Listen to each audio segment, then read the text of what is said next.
Oh, what's happened there? You ready? Yep. Cool. Good evening, everyone, and welcome to our Wednesday evening seminar. Tonight is the first of a two-parter, Problems on Construction Projects, Part 1, and we are joined by Richard Silver, who is Consultant Solicitor at Fletcher Day. As always, if you have any questions, Richard, please don't hesitate to utilise the Q&A or chat facility in the bottom toolbar there, and Richard will answer as many questions as he is able in the time allowed. Alternatively, if there is something that you don't wish to ask in an open forum, please feel free to email him directly. His email address is richard.silver@fletcherday.co.uk. He's always happy to answer queries for you. Without any further ado, Richard, would you like to start your presentation, please? Thank you, Julie. Good evening to you all. My name is Richard Silver. I believe many of you have heard my talk seminars in the past, but will note that I'm now doing it under a new wrapper. Silver Shemmings Ash, originally, Silver Law more recently, has been acquired by Fletcher Day, including me. I am now a consultant to Fletcher Day. The reason that I changed the role is, as you can see, I'm not young anymore, and I've decided that I would rather concentrate on doing legal work than running a law firm.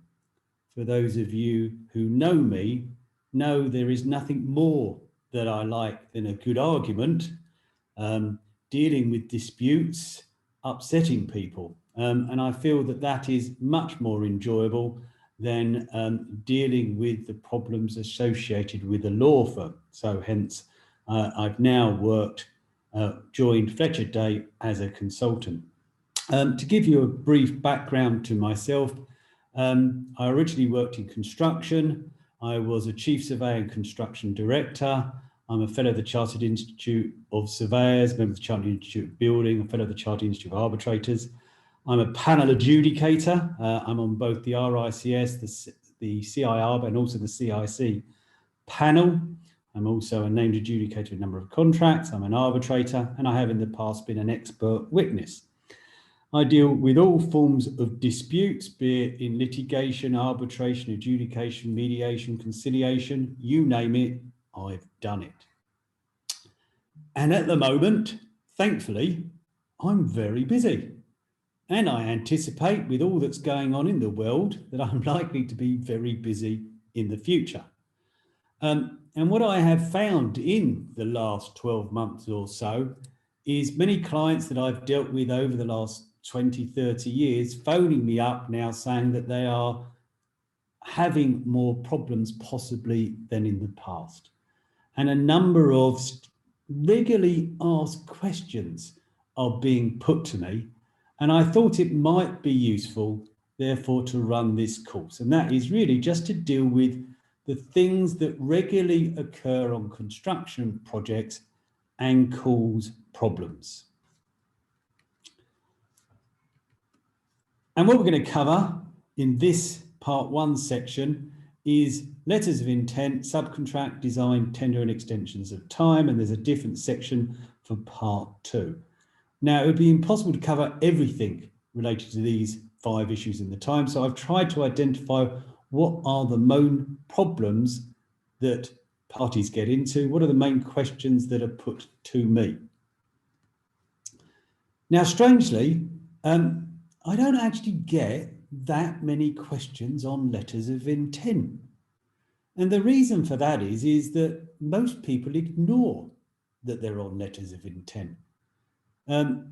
If this wasn't on the internet, you know, I'd be asking for people to show their hands whether the contract they're under has actually been signed or whether they're working on a letter of intent. And I guarantee anywhere between 25 and 40% of people would say that they are working under a letter of intent. Yet more often than not, neither party understands what it means. And the starting point is that a letter of intent is a title given to the situation generally where a contract document has not been signed. And the letter of intent can have various paragraphs within it. And standard ones include the following. Dear sirs, please be advised that it is our intention in the future to place a contract with you. It's saying it's in the future, it's not now. It's saying, in other words, this letter of intent is not, in theory, a contract. It continues, we have yet to fully agree all the terms of the contract. Now, those of you who have done contract law will know to have a contract, you have to have certainty. You have to have certain things that are agreed. Yet the letter of intent actually states that things have still to be agreed, and thereby implication is not a standard contract. It then often goes on along the lines of that if and when we enter into contract, that contract shall have retrospective effect, again indicating we're not in contract because the contract's going to happen in the future. It then says that if we don't enter into contract, you shall not have a right to loss of profit, this, that, and the other, which again is different to what the contract is saying. And then finally, quite often it has a cap. It has a cap as to time. Please proceed with the works for the first month, or as to scope of works. Please commence the initial enabling works, or to value. Please carry out the works up to £500,000. Those are all standard provisions within a letter of intent. And before I state what the effect of that is, one must consider why letters of intent are issued. And one of them, dare I say it, is ignorance. And the second one, I would suggest quite often, is laziness. Letters of intent are quite often issued because we've got to get a contract out quickly. But a contract could be simple as this: I accept your tender. That's a contract. All we've got to have is offer, acceptance. We won't go into now consideration and intention to create legal relations, but we've got to have an agreement. So, you don't have to have a fully completed JCT contract issued. If you've submitted a tender and the invitation to sender sets out all the terms and you've put in your price, all the other party has to do is to accept. So sometimes it's simply because there isn't enough time, and sometimes it's not fully understood what a letter of intent means. I've been involved in a dispute only recently where a relatively small contractor issued a letter of intent for the very reason I've just given. And then they ended up in an adjudication. My client was so upset because the other side basically wanted to be paid the cost that they incurred. And that my client said, well, that's completely unreasonable.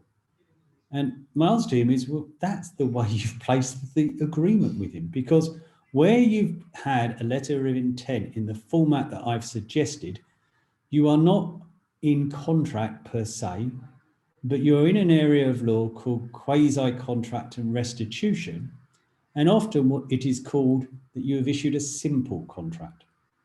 And the effect is that the other party is undertaking works for you. And if you were not to have to pay them, that is very unjust and you have been wrongly enriched. So effectively in the area of property law, you have an obligation to pay a reasonable amount. Now, it's my experience that most tenders that are successful are not for a reasonable amount. It's generally because they've been underpriced. But where you've got a letter of intent, you're entitled to a reasonable amount is what it reasonably costs. That's one example. What it costs them, cost plus. Would you normally place a contract with the other side on cost plus? I would suggest in most cases you wouldn't. But generally, when you're issuing in the letter of intent in the format I've just discussed, that's what you're doing. You're placing an agreement with the other side to pay them cost plus. The next thing is that you're not in contract. So there is no completion date and there is no liquidated damages. The only obligation is to pay them a reasonable amount. So be warned, issue of a letter of intent can be a major problem. And I would strongly suggest you don't do it unless you've got no option and/or you are fully aware of what you're doing. And make sure the letter of intent is properly drafted. An alternative option is, rather than issuing a letter of intent, is to issue a number of small contracts with enabling works, follow-on works, and do it bit by bit. But be careful if you issue a letter of intent for the reasons I've just given. So the next question is if you're issued with a letter of intent, should you commence works? Well, being perfectly honest, I love letters of intent. I mean, that's what I'd rather have than a contract. So yes, I will. But I'm going to make sure that I continue to work under the letter of intent. And if I can, ideally, I'm going to avoid ever signing a contract. And indeed, I've worked for a number of contractors and subcontractors where, behind the scenes, I've assisted them in avoiding having to issue or having to sign and agree to a contract. Now, let me explain. There's only a couple of real benefits of being in contract if you are the subcontractor or the contractor. One is you've got certainty. The contract sets down your obligations, rights, and liabilities. And unless there is a termination at will clause, you have a right to complete all those works. Whereas of a letter of intent, those works could be brought to an end at any time. But apart from that, I would suggest you are so much better working under a letter of intent, because rather than being paid upon your tender, you're paid cost plus. There's no end date. There's no damages. It's fantastic. So where my client is acting under a letter of intent, quite often I will use reverse psychology. What I'll do is I'll write to the other side and say something along the lines of, we are very disturbed that we have still yet to be issued a copy of a contract for our agreement and signature. It's quite the opposite, but that's what I'll set out. And then I'll say, but in order to be able to sign this contract, please can you advise how we're going to deal with the following? And then I will put down every possible problem I can think of to avoid signing the contract. And in particular, what has been undertaken to date and how the contract will deal with these works retrospectively, because the standard forms obviously do not foresee that situation. And quite often, by signing a contract way after the works have started, can create a major problem. As to letters of intent, question 3, what is the contractor entitled to be paid? Well, I've already answered that, a reasonable amount. Now, the letters of intent quite often have a cap in it, yet all too often, the job goes on and on and on, and fairly quickly, the financial cap is exceeded. If that's the case, basically, the contractor is not entitled to be paid a penny more than the cap, even if they've been issued loads and loads of additional drawings, even if they're advised it's going to be over the cap. The cap exists, that's what you're doing the work, you should stop. That is why you must get a further letter of intent increasing the final financial cap.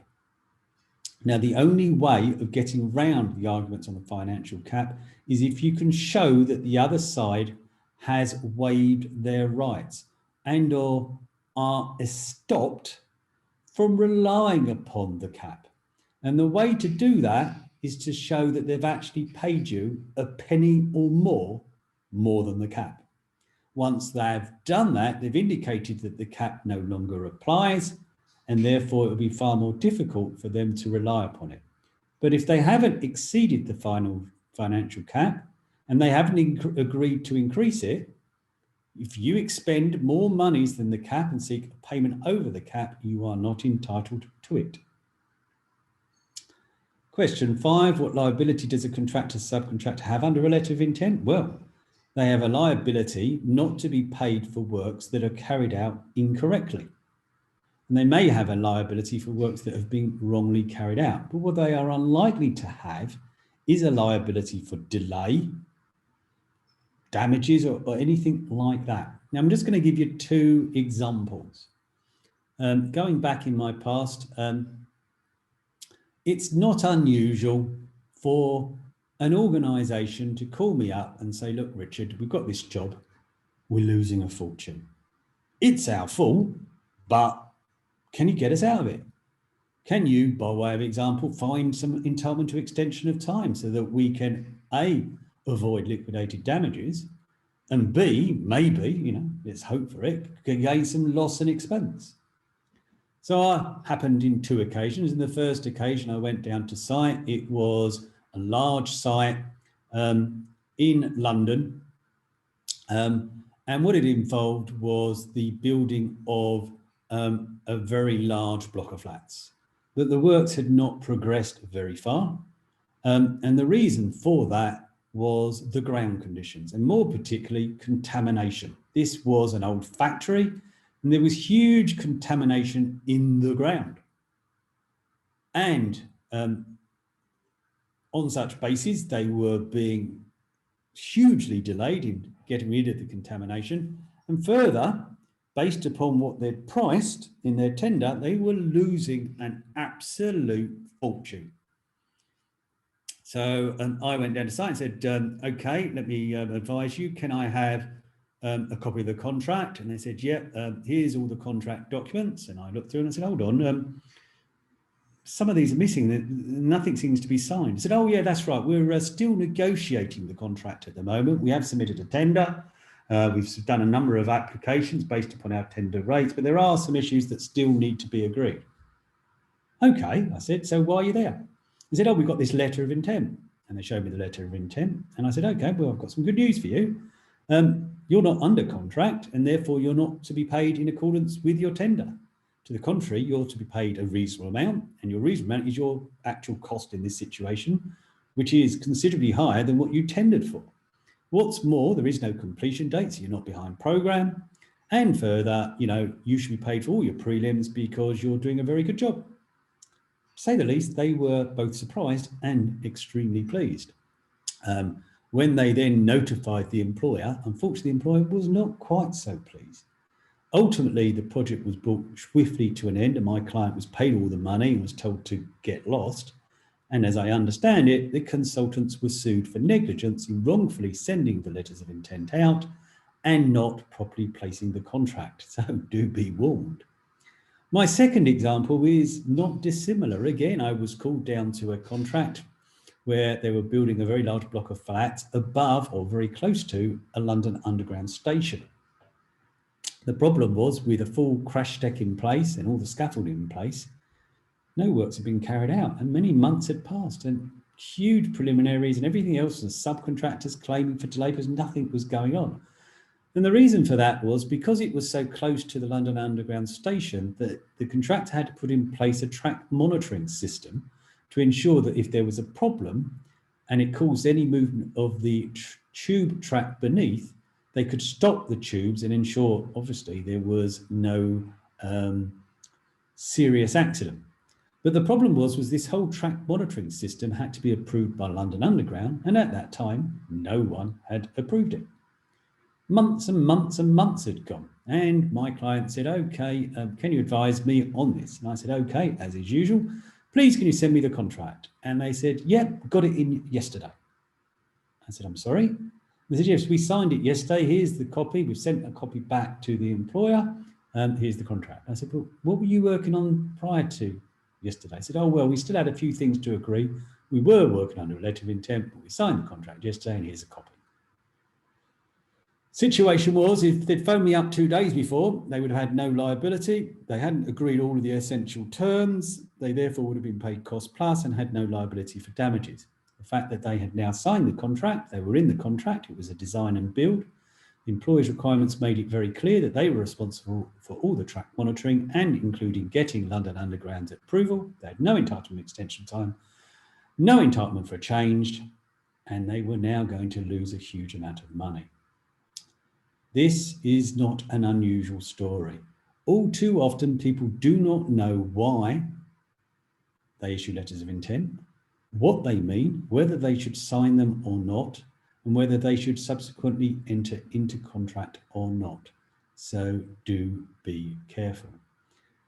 I deal with disputes, and you would be surprised how many disputes I look into and there are letters of intent in place, yet neither party is aware. They both presume, wrongly, they're in contract and refer to a contract that neither party based on the facts, has actually agreed to. You can see that there may be a completely different outcome if you can show a letter of intent applies than a contract. We shall move on. Subcontracting. Question 1 is not dissimilar to what I've covered. Again, I am very often called down to site, as I've mentioned, be it for a subcontractor or a main contractor, to advise on a particular dispute. And as is always the case, I say to the party, whoever has instructed me, can I have a look at the contract? And they issue to me a subcontract. And I look at the subcontract, and the first thing I see is it's not signed. I asked those of you who have subcontracts, be it subcontractors or main contractors, what percentage of your subcontracts are unsigned? I would suggest quite a lot. You'll be saying, no doubt, well, that's irrelevant. They've started on site. Is that right? Well, we've got to look into basic contract law. In order to have a contract, it's very simple. You have to have offer and acceptance. Nothing difficult. No doubt all of you who have done degrees, be it law degrees or construction degrees, will have done a bit of law and will have known that to have a contract, you must have offer and acceptance. But it's a very simple point. It must be the case that the acceptance must follow the offer. You can't accept something until you've been offered it. So if we're going to look for an agreement, a contract, we've got to show that the offer occurred first and the acceptance happened second. Now let's deal with subcontracts. Do subcontracts say, I accept your tender, full stop? No. All subcontracts say, we do not accept your tender, it is our terms that apply. So what a subcontract is actually is not a subcontract, but it's a counteroffer. It is a counteroffer to the offer that has previously been made by the tenderer. So what we've got to show is there is an acceptance of that counteroffer. And to have an acceptance, what we must have is something that occurred post the issue of the counteroffer. So we've got to look at something that happened after the subcontract was issued. But what happens if the contractor or the subcontractor started on site prior to the subcontract being issued? He can't have accepted the contract by starting on site because he didn't have the offer at that date. So you may well find that he's never accepted the subcontract and there is, in fact, no subcontract. So if you have an unsigned subcontract, it will only be deemed accepted if, following its issue, the other party started works, and by their conduct in starting, they've accepted their subcontract. But there's a further problem, and that is the issue of counteroffers. We've identified that a subcontract is a counteroffer. But what happens if the subcontract writes back and says, I agree to the terms of your subcontract, subject to my terms and conditions? That's not acceptance at all. That's another counteroffer. And the effect of a counteroffer is it rejects the previous offer. So to give you a prime example, you send me a subcontract today. I return it, signed at the bottom, but with a term written at the bottom saying, but subject to the terms of my tender, which shall override your subcontract. You don't particularly notice that, and the following day you let me start. By you allowing me to start, you've accepted my counteroffer and my terms apply. Seems very unfair, doesn't it? But this is a common occurrence. It's called the battling of the forms, and quite often it's very difficult to establish what was the last offer that was accepted. And indeed, certain times the evidence is poor. Now, I've worked for a number of organisations where I've pointed out these problems. And they say, what do we do? And I've said quite often, well, what you're going to do is we're going to again use reverse psychology. We're going to say there is no contract in place. And the other side, well, it always comes back and says, oh yes, there is, there's this. So again, quite often before you get properly involved in a dispute and advise the other side exactly where they stand, first establish the framework under which the dispute is going to be dealt with and make sure there is certainty to the terms of that contract and they suit you. Okay, number 2, what is the difference between underhand and under seal? Situation is that all contracts, not just purely construction, but any contract is deemed to be executed either underhand or under seal. So if you go to your petrol station on the way home and you buy some petrol, that's a contract. And it will be underhand because you did not sign a document with your seal. Generally, to be under seal, you will need 2 company directors or a company director and another individual, I've forgotten their name, but there is ways to sign a document under seal or by a deed. Now, the difference between the two is that a document or a contract that's been executed underhand or under seal, the limitation period will be 12 years. In other words, you have a liability for breaches, which with regards to a construction contract are likely to be defects, for a period of 12 years. By contrast, under a contract underhand, your liability is only 6 years.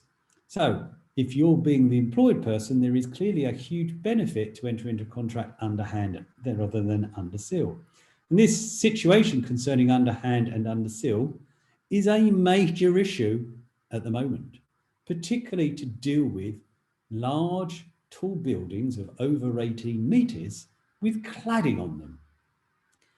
Everybody is looking at all landlords are looking at their buildings and finding, unfortunately, following Grenfell, that many of the cladding put to their buildings is in fact non-compliant, either with the building regs that were available at the time or now. And there's a major concern, who's responsible? And if in doubt, the answer is always sue everybody. But you can only take legal action against a party successfully if the limitation period has not elapsed.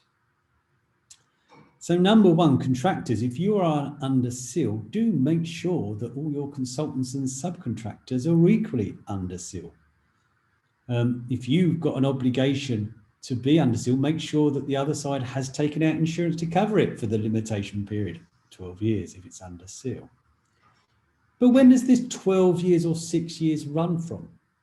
Well, under a construction contract, it will generally run from the date of practical completion, because the limitation period comes from the Limitation Act. And the Limitation Act says the limitation period will run from the date of the accrual of the breach.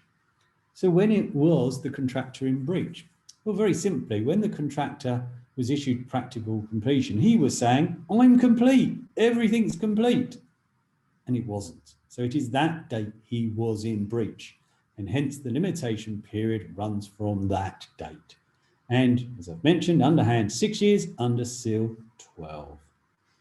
The next thing is, and people have fallen foul of this, is the need to commence proceedings within the limitation period. It is not enough that you notify the other side that you're unhappy with them, that you are alleged there's defects. What you've actually got to do is to commence proceedings. And that's why quite often a whole load of writs are issued to all in sundry, because the limitation period is coming closely to an end and the claimant wants to ensure that they meet that requirement. And indeed, I have a number of instructions acting for cladding companies and contractors dealing with that very issue, where the employer, concerned that there are defects in the works, has commenced proceedings without properly particularising whether there are defects and if so, what those defects are. But they've nevertheless commenced proceedings to ensure that they are, in their view, in time with the limitation period. Next question, number 3, deals with full and final settlement.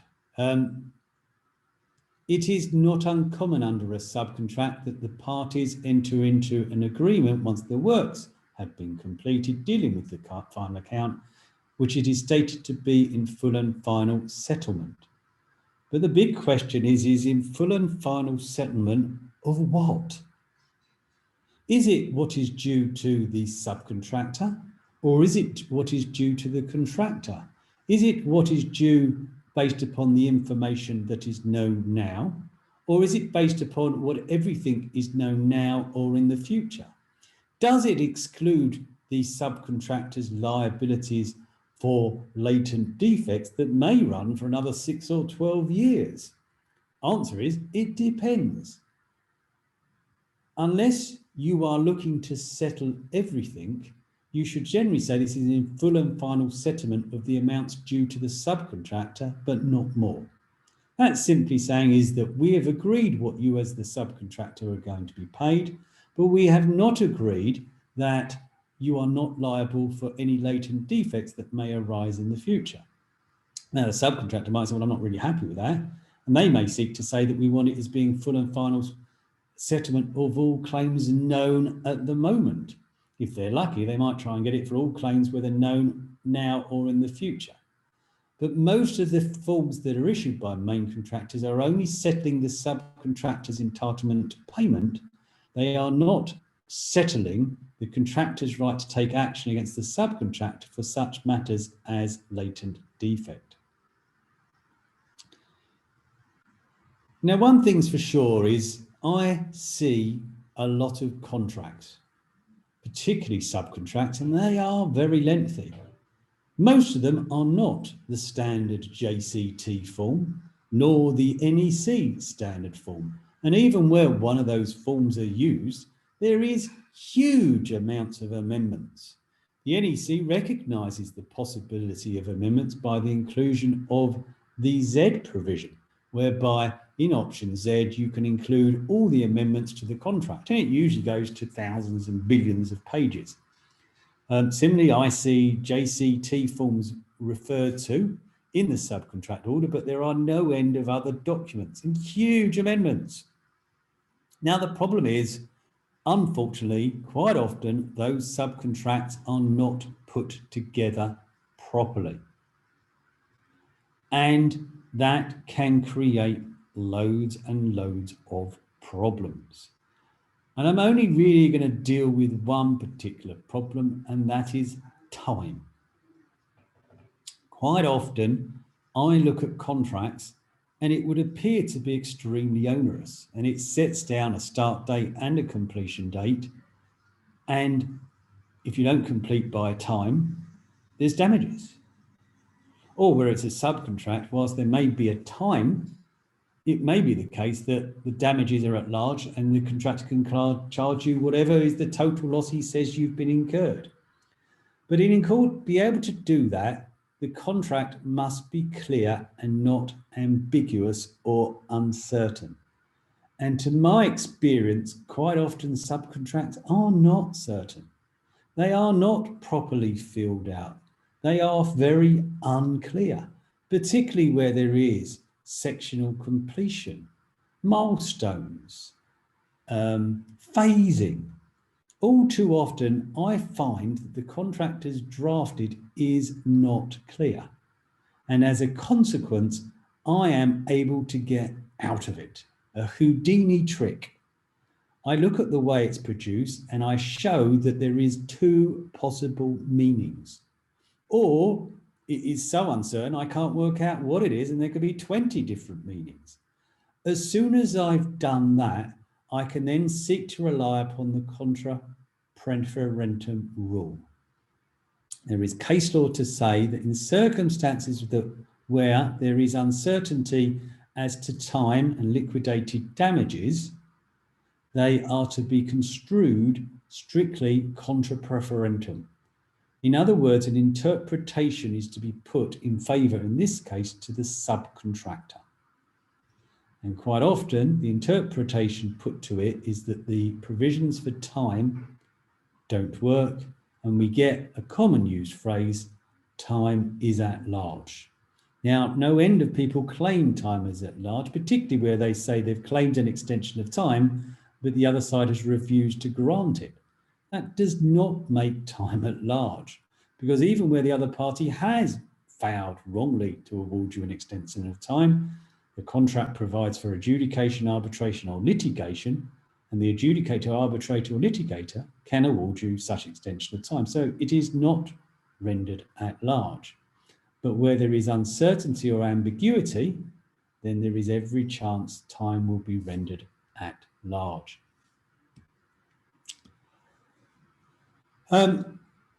As I've mentioned recently, I'm involved in no end of disputes concerning cladding. And it is both for consultants, maybe who have been involved in the design process, contractors who have undertaken the works for the employer, subcontractors who are employed by the contractors who've got design obligations. And I am asked to establish what the obligation is on that relevant party. And quite often the contracts provide for two forms of design obligation, an obligation of fitness for purpose, or more often reasonable skill and care. Now, let me just start off. JCT provides for reasonable skill and care. NEC, with its secondary option, provides for reasonable skill and care. And my advice to you is you should never, ever agree to an obligation for fitness for purpose. But it does happen. So what's the difference? Well, reasonable skill and care is an obligation similar to that imposed upon a doctor. If you're a doctor and you are carrying out an operation, the fact that unfortunately the patient dies does not make you responsible. What they'll look to do is to see whether what you undertook was reasonable and the skill and care was reasonable. In other words, what would another doctor have done? Have you done the same as that other doctor would have done and all other doctors have done? The answer is yes. The fact that unfortunately the patient has died, you're not liable. So all doctors have an obligation of reasonable skill and care. By contrast, fitness for purpose is it does what it says on the can. In other words, it works or it doesn't. If that's a 2-hour fire check door, the question is does it stop fire for 2 hours? Yes or no? There is no buts or ifs. So there can be a huge difference between these two obligations. So let's go through to our cladding situation. As I understand it from the press, certain manufacturers of cladding products maybe were not as clear with the truth as maybe they should have been. Many designers, contractors and others relied upon certain products believing that they were compliant. It's now been shown, following unfortunately the tragedy that occurred at Grenfell, that those products were not as stated. They were not fit for the purpose. So if anybody had an obligation for fitness for purpose, it's irrelevant that they were unaware of the problems with these products. They simply don't work and they are responsible. By contrast, however, if you had an obligation for reasonable skill and care, what you should have done is what any other contractor would have done, professing to have the same skills as you had. Well, not only the contractors, but consultants and everybody were using these products on the basis that they understood that they were compliant. So if you had an obligation of reasonable skill and care, it is likely that you met the obligation. So you can see there is a huge difference. Now, what happens if you undertake design and the contract doesn't stipulate whether it's fitness for purpose or reasonable skill and care? So in the first instance, I place a contract with an architect to undertake certain design elements, but the contract is silent as to the obligation. Based upon statute, that architect will have an obligation of reasonable skill and care. It follows certain case law. By contrast, however, contractors, and we all profess to know more than architects in any event, are deemed to be better than architects because not only do they design where design is imposed upon them, they build. Anybody who carries out design and constructs, and the contract is silent as to what the obligation to design is, it will be fitness for purpose. So contractors, be warned. If you're going to undertake a design and build contract, ensure that the contract stipulates that it is reasonable skill and care. Do not accept fitness for purpose, but equally do not accept a contract that is silent, because if it is silent and you are taking on design, it will be fitness for purpose. Question number 2. Who is responsible for design development and when is it a variation or change? Difficult. The answer to this one, as in many questions at law, is it depends upon the contract. Put simply, and let's deal with, by example, the JCT design and build. Under that form of contract, the contractor has an obligation to carry out the works and to complete them in accordance with the employer's requirements and the contractor's proposals. If neither the employer's requirements nor the contractor's proposals require something to be done, and nor does building regulations or anything else, then the contractor doesn't need to do it. If the employer, however, nevertheless wants something to be done that is not so required, then it is no longer design development, but is a variation or a change. Let's give an example. You are doing a large house. And let's say that you are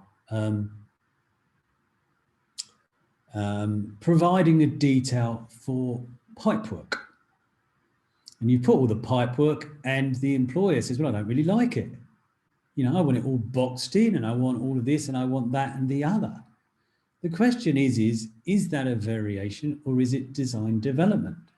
And the answer is you need to look in the employer's requirements and see what's required, in the contractor's proposals, see what's required, and then the building regs. And if you can find nothing in any of those documents, then the contractor doesn't have to do it, and it is a variation or a change.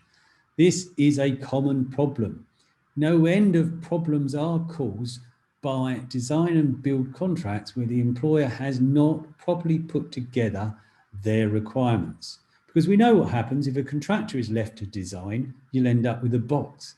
You might not like a box, but that's what you're going to get unless you stipulate otherwise. Question number 3, can the contractor subcontract escape liability for the errors in drawings if they have been approved by the architect, engineer, project manager? No. They may have a right for contributory negligence, but the fact that they have been approved does not remove their responsibility. Most contracts, particularly the JCT and NEC, particularly provide and confirm that's the case.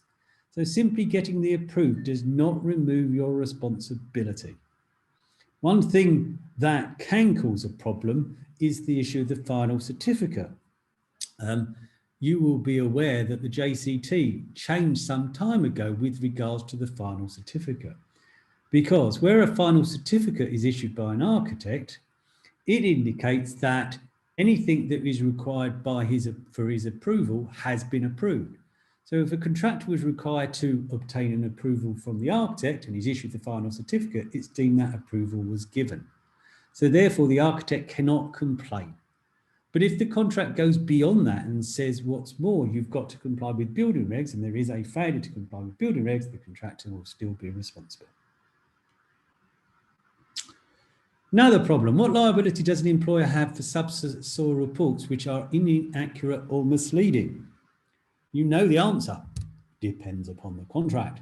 Now, more often than not, these subsoil reports are not contract documents. So they cannot be a breach of contract. They're not a contract. They're not form part of the contract. That's why the employer's done it. What the employer's done is said, here's a subsoil report. I'm not going to be held responsible for it, but look at it. You see, it's lovely, beautiful soil. It's going to be so simple. You only need to put simple strip foundations in. You then price for simple strip, go down and find the site is terrible. The subsoil reports were not accurate. And ultimately, you're going to have 60-metre long piles going down. You go after the employer. The employer says, not my problem, mate. It's not a contract document. Aha, you say, yes, but this is misrepresentation. It's maybe negligent misrepresentation. You've given me information that is not correct. The employer says, yeah, but have a look on page 60 at the bottom. There's an exclusion clause, and therefore you cannot come after me because I have excluded any liability. And there's a case called Bakewell that says that's wrong. It has been codified by the Unfair Contract Terms Act. And what it simply says is that where you rely upon an exclusion clause like the one I've said, depending upon how onerous it is, dictates to the extent that it must be brought to the other party's attention. And there's a case called Horseshoe Lane, which concerned a car park, where there was such an exclusion clause. And I think it was Lord Denning said in the court case, in order to have that exclusion clause binding, it must be in big, bold red writing with a finger pointing it right next to where you pay your money. You will now be aware that all these clauses are where you pay money and are clearly expressed. So going back to my SOAR reports, unless this exclusion clause is very clear, there's every possibility it will not be binding, as occurred in the case of Bakewell. Okay, the final one I'm going to deal with is extensions of time. Does the failure to issue a written notice lose a contractor, subcontractor an entitlement to an extension of time? It depends on the contract, yet again. You can, if you properly draft the contract, make the requirement to issue a notice of extension of time a condition precedent to entitlement. In other words, if you do not issue that notice, you do not have any entitlement. In so doing, to achieve this, what the contract must do is to say that, and must also stipulate the number of days in which the notice has to be issued. So let's look at the JCT. Does that do that? No, it says as soon as it becomes reasonably apparent. It doesn't stipulate the set number of days by which the notice has been issued, and therefore it has been found that under the JCT, the failure to issue a notice of extension of time in its standard form is not a condition precedent. In other words, you will not lose your entitlement. But be aware it is quite often amended. Let's look at the other popular form, the NEC. The NEC says in regards to compensation events that the contractor must issue a compensation event notice. And it goes on to say that if the contractor does not issue the compensation event notice within a set period of time, it shall have no entitlement. It is clear, it is precise. Failure to issue a compensation event notice will, in the time and in the constraints required, will render your entitlement void. You will lose your entitlement. Now, there is one caveat, and that is the situation concerning changes to the works information. Because where there is a change to the works information, the project manager is equally obliged to issue a compensation event notice. And the NEC says that where the PM is obliged but has failed to issue a compensation event notice, the failure by a contractor to issue a compensation event notice will not invalidate their entitlement. So very simply, under the NEC, other than changes to the works information, all other compensation events, you have an obligation to issue a compensation event notice, and if you fail to do so, you are likely to lose your entitlement. Now, there is a very good case concerning this. It's Healthy Buildings versus the Northern Ireland Housing Executive. And I refer to that case, an Irish case, because it involved me. I was the adjudicator. And what the situation was that it was a service agreement under the NEC, and it required for certain testing to ceilings for asbestos and to comply with certain codes of practice. But what happens is under this code of practice, you can, if you determine that one ceiling is asbestos, you can then say on that basis, I think all the rest are. Now, obviously, that's going to make all the ceilings a problem. So the employer didn't want that. So they said, we don't want you to do it in this code of practice. What we actually want you to do is to check every ceiling.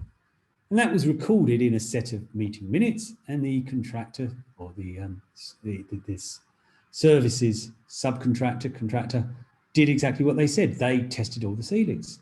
And as a couple of months, 6, 7 months went by, they worked out they were losing a fortune. And the reason was they were doing all these extra tests that they hadn't tendered for. So they came back and said, well, all of these are compensation events and we're entitled to additional money. And the employer said, well, oh, no, you're not, for 2 reasons. Number 1 is there is no change to the works information. And number 2, even if there was, you didn't give good notice. And that came before me as an adjudicator. And what I decided was number 1, it was a change because they weren't doing what the code of practice required. And what's more, it was in writing because it was recorded in minutes of meeting. And as the NEC says, instructions shall be in a form that can be read, copied, and recorded. And that's what the minutes of meeting produced by the employer did. So number 1, tick box. There is a compensation event and there is a change of the works information. But the problem is that they hadn't given notice in due time, and I decided they didn't have to. Now, no surprise, the employer was not happy with my decision, and there was a whole series of court cases thereafter. And as I often say to my wife, quite pleasingly, I was found to be correct. So, is a notice of extension of time a condition precedent to entitlement? It depends upon the contract. Question number 2, what does the term time at large mean? Time at large is where the contract has failed as to time or where there is no date stated in the contract to time. Now, clearly, if I say to you, build me a house, and I don't state how long, you've got a reasonable period of time. Time is at large. But if I say you are to complete within 6 weeks, time is not at large, you've got 6 weeks.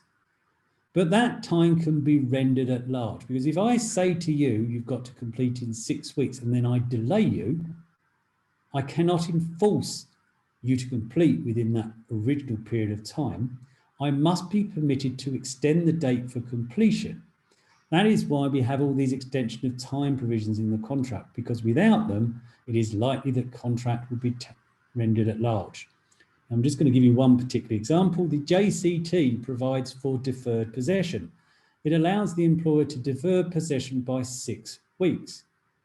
But what happens if he defers it by 7 weeks? The contract only allows him to award 6 weeks. He can't award 7 weeks, and now time is rendered at large. Number 3, must a contractor follow their contract program? The answer is as usual, depends upon the contract. But more often than not, the answer is no. Because unless the contract expressly provides for it, it does not have to comply with that program. When can a contractor amend the contract program without the architect, engineer, project manager's approval? Very simple answer, depends upon the contract. JCT, in my view, wrongfully, does not provide any approval process for the issue of a contract program or for the amendment of it. It only has a master program. The NEC, by contrast, has an accepted program and has no end of dates when a revised program should be issued, and also what is the requirements for the amendment of a contract, of a program. Now, my advice is, if you are a contractor or a subcontractor, is you should, in theory, only amend a program in 2 situations. Number 1 is where you are behind program. So if I'm on a contract and I have a 12-week period and I'm saying I'm 2 weeks behind, and then there is a delay for 2 weeks, what is the other party going to say? You're entitled to no extension of time because you were already 2 weeks in delay, and that is the critical delay. So if I said I was on program, there was no previous delay, and I can then claim an extension of time. Situation 2, I'm now 2 weeks in front of program, and then there is a delay event of 2 weeks.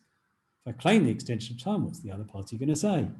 You're not entitled to an extension of time because you were 2 weeks in front, and therefore there has been no critical delay. So again, generally my rule is I shall always be on time unless I can blame somebody else and claim an extension of time.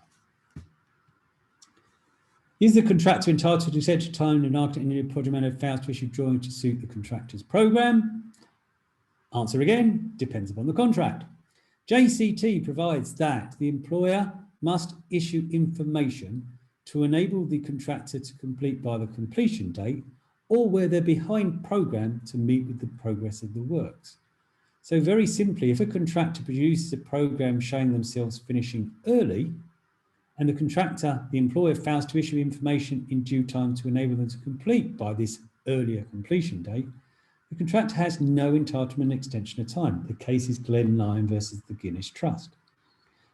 The employer's only got to give information to enable the contractor to complete by the completion date and not earlier. So there will be no entitlement. The NEC is different, however. The NEC says that a contractor's entitlement to extension of time is the difference between the current accepted program and the last accepted program. So if my last accepted program showed me finishing 10 weeks early, and then there's a compensation event that now shows me finishing 10 weeks later and on time, it's the difference between the two that establishes my entitlement and hence 10 weeks. So the answer will be very different depending on, by way of example, if you're working under a JCT or an NEC. Number 6, can an employer contractor oblige a contractor, subcontractor to accelerate works when progress is falling behind? You know the answer. It depends upon the contract. JCT does not have any provisions for acceleration. The NEC does, but it requires the employer to instruct it, for the contractor to quote for it, and then for them to agree. It does not require them to accelerate. If you want to have an accelerate, particularly when, for example, it's at the subcontractor's default, you've got to have an express clause. Most subcontracts provide that time is not of the essence. In other words, the subcontractor or the contractor has a right to complete late because they provide for damages. If you complete late, it will be £4,000 per week or part thereof. It thereby accepts you can finish late and tells you what happens in that situation. Final question, what is constructive acceleration and when should it apply? The answer is don't do it. Constructive acceleration works like this. I'm on a job and I'm meant to finish in 50 weeks, but you are delaying me. I am entitled to an extension of time, but you are being totally unreasonable and are unwilling to award me an extension of time. Because you won't award me an extension of time, I am now really concerned you're going to take wrongfully liquidated damages if I fail to complete on time. So I now accelerate. It's called constructive acceleration. I now say that I did finish on time, but in so doing, I was entitled to a 10-week extension time, but don't need it now. But it's cost me £20 million in seeking to complete on time. And the only reason I had to do it was because of your breach in not awarding me an extension of time when you should have done. That is the argument. But let me warn you, it very rarely works. So if you are going to accelerate, get it agreed. Enter into a clear and precise acceleration agreement, setting out what you're to be paid, and also setting out what happens if you don't meet the targets by reason of further delays. Oh, mine. That's fortunate. Conclusion. Not really much to say other than that there are a lot of problems out there.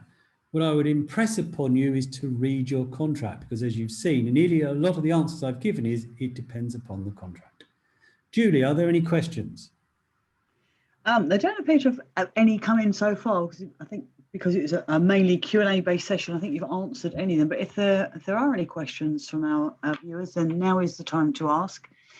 Part 2 of this will be on the 17th of November, when Richard will be covering the other popular questions he gets asked on a regular basis.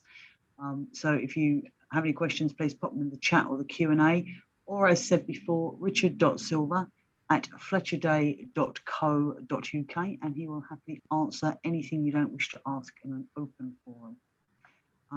We are back again next week now. We have guidance for employers on right to work checks, and also insolvency and cash flow. Both of those are on Wednesday at 8 and 6 p.m. respectively.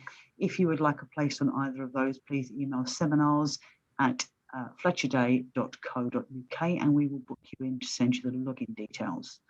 It just remains for me to say thank you to everyone for attending and watching this evening, and also thank you to Richard for a really interesting presentation and a great roundup of common problems and questions you get asked all the time. If anyone has any questions, last chance. No, it seems that you have gone through everything thoroughly, Richard. So thank you very much. And we will see you all again very soon. Thank you. Thank you all. Bye-bye. Thanks, Julie. Thanks, Richard.